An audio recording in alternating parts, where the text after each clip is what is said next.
ان سے مئی 2022 میں ملاقات ہوئی، تو چونکہ میری کرمنل پریکٹس بہت اچھی ہے اور ان پہ فوجداری مقدمات بننا شروع ہوئے تھے، تو میں ان کی لیگل ٹیم کا حصہ بنا.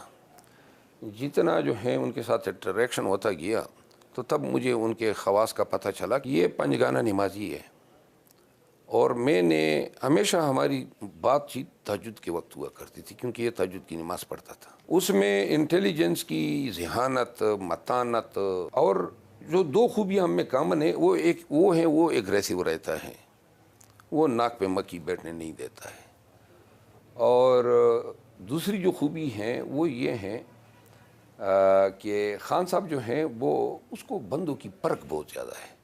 اب پہلے نہیں تھی. ایک دفعہ عدالت میں نے ان سے پوچھا، میں نے کہا عدالت میں اس وقت وہ گرفتار نہیں ہوئے تھے، تو میں نے کہا جناب کچھ تکلیف، ہم 8 گھنٹے عدالت میں ہوتے تھے، تو میں نے کہا کچھ سیکھا، کچھ آپ کو کچھ چینج آئی؟ اس نے کہا جو 70 سال میں جو گزری ہے نا، اور اس 1 سال نے ہماری آنکھیں کھول دی ہے، زندگی کا یہ رخ تصور بھی نہیں کیا تھا. لیکن اب جو میں بات آپ کے ذریعے پورے پاکستان کو بتانا چاہتا ہوں، جیل میں جانے والا خان اور باہر نکلنے والا خان یہ 2 مختلف لوگ ہوں گے. آپ یقین کریں، لاسٹ ٹائم میں نے یہ بات کہی تھی، خان صاحب سے میں نے پوچھا کہ کس طرح گزر ہو رہی ہے جیل میں اڈیالہ میں. انہوں نے کہا کہ میرا نام لے کے کہا کہ جی نماز تو یہ پڑھتا ہے، اور تلاوت اور باترجمہ انگریزی کی ٹرانسلیشن کے ساتھ. انہوں نے کہا کہ ٹائم یہ مل گیا کہ اب جو ہیں اللہ تعالیٰ سے جو قربت ہیں وہ میری مزید بڑھی ہے. ان کا یہ مذہبی رخ بہت کم لوگ جانتے ہیں. تو خان جو ہیں اب وہ ٹوٹلی ڈیفرنٹ ہے. انتہائی اس کی سوچ میں ان تلخیوں نے ایسی حقیقت بھر دی ہے کہ یہ جب بھی باہر آئے گا، پی ٹی آئی کے لیے بھی ایک ڈیفرنٹ لیڈر ہیں اور پاکستان کے لیے بھی ایک مختلف لیڈر ہیں. کیا یہ سچ ہے کہ خان صاحب جیل میں بڑی لگژری قسم کی لائف گزار رہے ہیں؟ جیل مینیول جنہوں نے پڑھا ہے، وہاں ایک رول ہے، کوئی بھی اولاتی یا قیدی اپنے خرچے پہ گوشت بھی خرید سکتا ہے، دودھ بھی خرید سکتا ہے، فروٹ بھی خرید سکتا ہے. یہ ہر پاکستانی کر سکتا ہے. ہم نے 87,000 روپے ان کے لیے اٹک جیل میں جمع کیے تھے. پھر جب یہاں ابتدا میں 30,000 جمع کیے، پھر بقایا جو ضرورت ہوتی گئی. ایک تو اور وہ بھی وہ آئٹمز آپ لے سکتے ہیں جو مینیول میں لکھے گئے ہیں، سبزی ہیں، گوشت ہیں، دہی ہے. خان دہی کا شوقین ہے، تو شاد، تو لہٰذا یہ مرغ مسلم، یہ اتنے دیکھیں وہ نہ مطلب یہ ہے کہ ایسی خوراکوں کی اجازت ہیں جن کی تشہیر کی جا رہی ہے. جو لمیٹڈ ڈسکرائبڈ فوڈ آئٹمس ہیں یا میلز ہیں، وہ ہم اپنے پیسے دے کے خرید کے اسٹیٹ کو دیتے ہیں، جیل کو دیتے ہیں، حکومت کو دیتے ہیں، اور ان سے ہم اپنی، اور وہ جیل سپرڈنٹ کی ذمہ داری ہے کہ وہ اپنے سیکیورٹی میں خود اس کو بائی کریں اور پکائیں. خان کے قید و بند کی جو صعوبتیں اگر میں نے آپ کو بتا دی کہ کن کن حالات سے وہ گزرا ہے، تو رونگٹے کھڑے ہو جائے پاکستانیوں کے. ابتدائی دور آتی اس نے بالکل، جب اٹک جیل میں لے کے گئے نا، تو نہ تکیہ تھا، نہ کوئی میٹرس تھی، ننگی زمین پہ ان کو سلایا گیا. کیڑے مکوڑے اتنے تھے. خود اگلے دن میں ملا تو وہ اس نے کہا کہ ساری رات کیڑے مکوڑے مچھر، بلب جو تھا وہ قصداً جو ہیں 1 ہفتہ تک اس سیل میں جلائے رکھا گیا، تاکہ وہ، کیونکہ آدمی جو ہے سوتے وقت بلب آف کرنا چاہتا ہے. باتھ روم کی حالت گئی گزری تھی. تو خان نے نہ ان کو شیو، یعنی ابتدا میں جو داڑھی کا وہ کی بات ہوئی تھی نا، وہ کوئی شیشہ ہی نہیں تھا جس سے وہ شیو کرتا. یہ انتہائی غیر انسانی رویہ تھا. 1 ہفتے تک انہوں نے برداشت کیا. وہ جو جاگنگ مشین ہے کہتے ہیں وہ بھی بڑی مہنگی ہے، اور وہ سرکار نے ان کو لے کے دی ہے، اور پھر رہنے کے لیے اب 8 کمرے سراؤنڈنگ کے خالی کروا دیے گئے ہیں. وہ میں نے کیس کیا تھا. سرکار جو ہیں، اب کیا کہوں میں آپ کو، یہ جو مشینیں ہیں ٹریڈ مل، اس کے لیے ہم نے ریٹ کی تھی. اس میں ایک یہ بھی ہم نے پریئر مانگی تھی.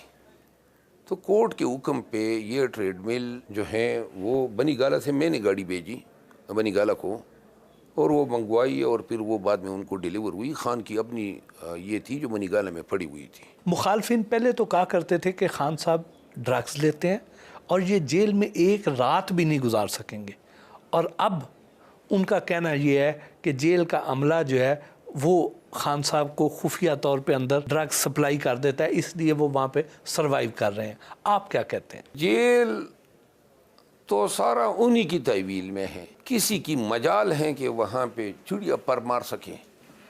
میں آپ کو بتا دوں، آپ کی بات یہ درست ہے کہ بڑی توقعات تھی کہ جی یہ ڈرگ ایڈکشن کی وجہ سے جو ہیں یہ گھٹنے ٹیک. جب ایک ہفتہ گزر گیا تو ان کو شک پڑ گیا کہ کہیں جیل والے کچھ نہ پرووائڈ کر رہے ہو، تو جیل والوں پہ نظر ہوئی، عملے تبدیل ہو گئے. دوسری پھر کسی نے مشورہ دیا کہ جی ان کے آپ یورین اور بلڈ کے ٹیسٹ لیں، اگر اس نے ایک ہفتے میں 10 دن میں مہینے میں 2 مہینے 3 مہینے میں کوئی ڈرگ دی ہے تو ریفلیکٹ ہو جائے گا. تو اس کا نام تبدیل کر کے، خان صاحب کا نام تبدیل کر کے کسی اور فرضی نام سے ان کا یورین اور ان کے بلڈ سیمپل لیے گئے. جب رزلٹ آیا تو 9 مہینے جو ہیں کوکین ریفلیکٹ کرتی ہیں بلڈ میں. اگر 9 مہینے قبل بھی لی ہوتی نا تو وہ ریفلیکٹ ہو جاتی. وہ پتہ چلا کہ نہ یورین میں ہے نہ بلڈ میں ہے، یہ کوئی ڈرگ یوز ہی نہیں کرتا ہے. تب جو ہے سب سے بڑی مایوسی یہ ہوئی ہے. اس وقت باقی سیاستدانوں کی نسبت وکلاء کمیونٹی خان صاحب کے زیادہ قریب ہے، تو کیا ان الیکشنز میں عام سیاستدانوں کی بجائے وکلاء کو زیادہ ٹکٹس دینے کا امکان ہے؟ خان کی خواہش یہ نظر آ رہی ہے ہمیں پنجاب کی حد تک. خان صاحب یہ سمجھتے ہیں کہ شاید وکلاء جو ہیں وہ ڈٹ جائیں گے، اور اگر ہمارے امیدواروں کو اٹھایا جانے لگا تو وکلاء جو ہیں، چونکہ ان کے پیچھے بار ایسوسییشنز ہیں، بار کونسلز ہیں، پھر عدالتیں بھی وکلاء کا خاص خیال کرتی ہے. وہی ان کی یہ سمجھ ہے.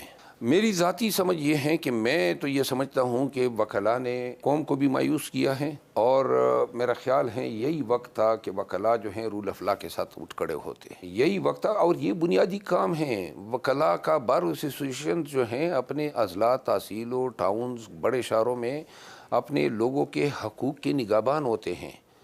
کس طرح جو ہیں پورے ملک میں لوگوں کے حقوق کے ساتھ کھلواڑ کھیلا گیا، لیکن بار جو ہیں وہ اپنا روایتی تاریخی کردار ادا نہ کر سکے. اگر باریں لوگوں کے حقوق کے لیے کھڑی ہوتی، مجال ہیں کہ لوگ اغوا ہوتے، لوگ گھروں سے اٹھائے جاتے، اتنی فستائیت ہوتی. خان صاحب نے گوہر خان صاحب کو اس عہدے کے لیے کیوں چنا؟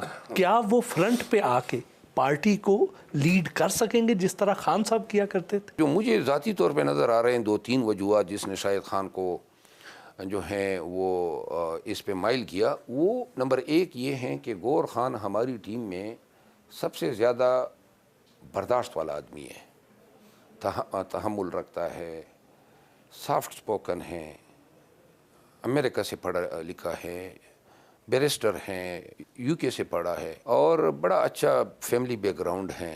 خان کے ساتھ بہت انٹریکشن ان کی ہوئی بات چیت میں. لیکن عملی طور پہ جس طرح گراؤنڈ میں آپ نظر آتے ہیں، جس طرح لوگوں کو چارج کر رہے ہیں، کراؤڈ کو، جس طرح ووٹر کو باہر نکال رہے ہیں، گوہر خان صاحب تو ہمیں آن گراؤنڈ کہیں نظر نہیں آتے. گوہر خان صاحب کا وقت آئے گا نا. ابھی تو یہ وہ وقت ہیں، یہ وہ لمحے ہیں جن میں ہم اپنے چیئرمین کو ملوث نہیں کرنا چاہتے ہیں. ہم نہیں چاہتے ہیں کہ ہمارے چیئرمین پہ پرچے ہو، وہ نظر آئے کہ وہ موٹر سائیکلوں پہ بھاگ رہے یا وہ بہروب دار رہا.